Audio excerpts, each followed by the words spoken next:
There is a fascinating aspect of sacred geometry known as Metatron's cube, and this is what it looks like. I've been making mandalas based on this archetype for a really long time, over 20 years, thinking about it, contemplating it, meditating on it, just listening to it all these years. So the first question is, who is this guy, Metatron? Who is this being known as Metatron? Where did he come from? If you investigate, you find that Metatron was an archangel who was mentioned in Islamic, Judaic, and Christian mythologies, medieval mythologies. He was considered to be the scribe of God. So this would make the archangel Metatron the equivalent of the ancient Egyptian scribe of the gods known as Thoth, Hermes. Now, according to legend, a scribe of God would understand the root principles of creation, which are almost always associated with sacred geometry. In fact, the archangel Metatron is many times pictured with or holding a cube. So that's a little bit about Metatron, the guy Metatron. But the graphic known as Metatron's cube didn't show up till later, when a medieval Italian mathematician named Leonardo Pisano discovered it. So the next question is, why and how did Leonardo come to call this particular graphic Metatron's cube? Well, the answer is simple. Number one, he probably had read, or not probably, he read the histories of Metatron. He was familiar with the legends.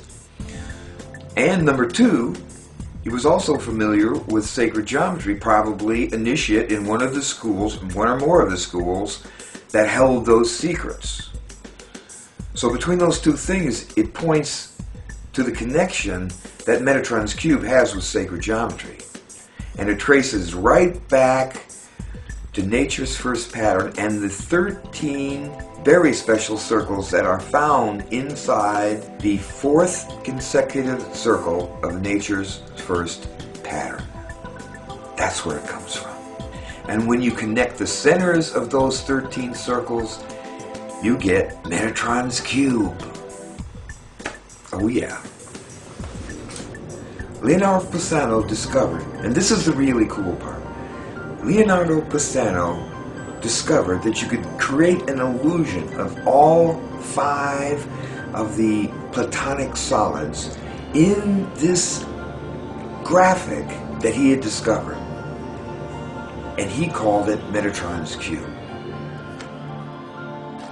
Connecting the edges of 4 equilateral triangles creates the tetrahedron. Connecting the edges of 6 squares creates the hexahedron, or cube. Connecting the edges of 8 equilateral triangles creates the octahedron. Connecting the edges of 12 pentagons creates the dodecahedron. And connecting the edges of 20 equilateral triangles creates the icosahedron. Wow. Look at that. That's a tetrahedron. That is a tetrahedron. 4 sides. This is the root crystalline archetype right here. 3-dimensional sacred geometry. Very close to source. Extremely close to source. Now, when you systematically study this phenomena of Metatron's cube, you discover that the first 3 Platonic solids, that's the tetrahedron, the hexahedron, and the octahedron, are perfectly blueprinted inside this 2-dimensional pattern. But when you get to the next 2, the dodecahedron and the icosahedron, you find that they are not perfectly blueprinted in Metatron's cube. The dodecahedron is almost perfectly blueprinted in Metatron's cube, but 6 additional short lines must be added in order to complete the form. The icosahedron is another story, as the illusion is definitely not an accurate blueprint. This fact discourages many of the most investigative students of sacred geometry and causes some of them to negate the significance of Metatron's cube. This is very understandable, but I believe unfortunate.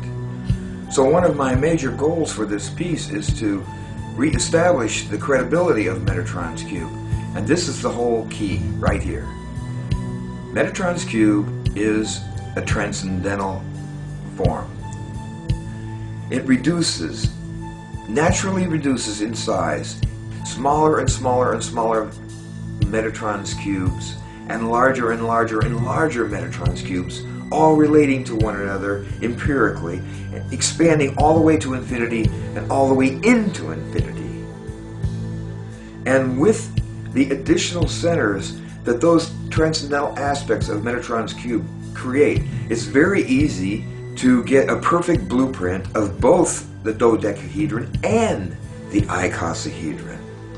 This is really significant, and this makes Metatron's cube actually work as a perfect blueprint.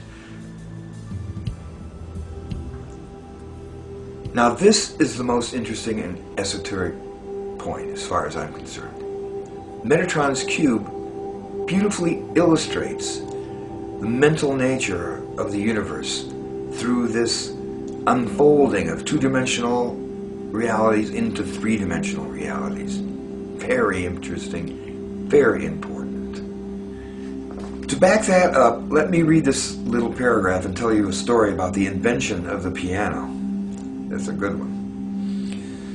Bartolomeo Cristofori di Francesco of Padua, Italy, developed the first major piano from the harpsichord around 1720.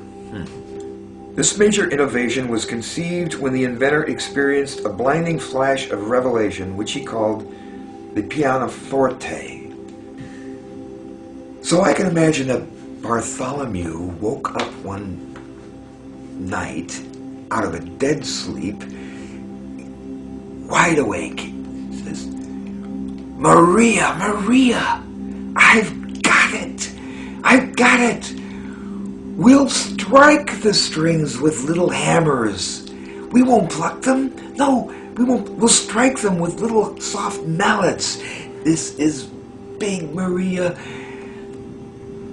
So Maria thought he was mad, of course, and so did a lot of other people. But that didn't bother Bartholomew. Oh no. He held this idea in his mind. He wouldn't let go of it. He thought about it. He started making drawings. He started making models. He started raising money. He spoke for it all over the place. He just held on to this idea and wouldn't let it go. And out of his mind precipitated this invention of his called the pianoforte. Is that amazing? That is the way it works. Beautiful illustration of the way the universe works. The piano could never have become a reality until it was first mentally conceived. Conceptual ideas on all levels always precede manifest realities. And this is the nature of the universe. The Hermetic axiom reads, "The all is mind, the universe is mental." And Metatron's cube is teaching us about this conceptual, mental nature of the universe. And the current experiments in quantum physics are also teaching us this exact same thing. Nothing can be created without first being a conceptual construct of consciousness. Without a mental, conceptual equivalent in consciousness, nothing could exist. And sacred geometry is the Creator's conceptual architecture, out of which all things precipitate. Amartya Swami, the brilliant quantum physicist, teacher, and philosopher, says it extremely succinctly, quote, "You can make sense of this world only if you base the world on consciousness. Consciousness is the ground of all being, and quantum physics makes this as clear as daylight." Unquote. I would say that Metatron's cube also makes this as clear as daylight. As clear as daylight. Consciousness is the ground of all being.